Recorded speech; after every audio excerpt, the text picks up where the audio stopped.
বাংলাদেশে আগামী দিনে নতুন কিছু ঘটতে যাচ্ছে। এই প্রথম কোনো এক প্রধানমন্ত্রী নিজে বিজয়ী হয়ে বিরোধী দলের সাথে মিলিত হওয়া আমার মনে হয় ইতিহাসে এই প্রথম বাংলাদেশে। এটা খুবই একটা যুগান্তকারী পদক্ষেপ।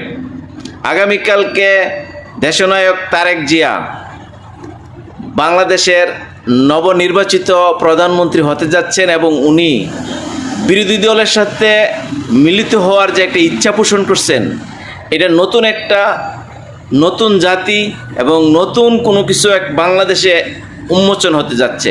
আসলে সত্যি একটা বিরল ঘটনা।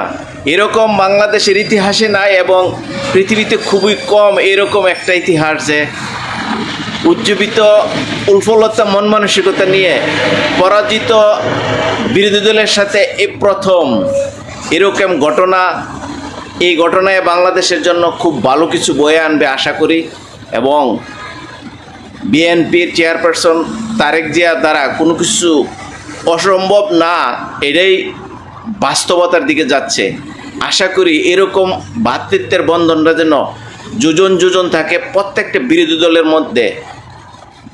হার জিত থাকবে, এই জিনিসটাই যেন আমরা মেনে নেই এবং আগামী দিনকে বাংলাদেশকে বিনির্মাণের যে এক প্রচেষ্টা প্রত্যেকটা নাগরিকের, এটাই যেন হয়।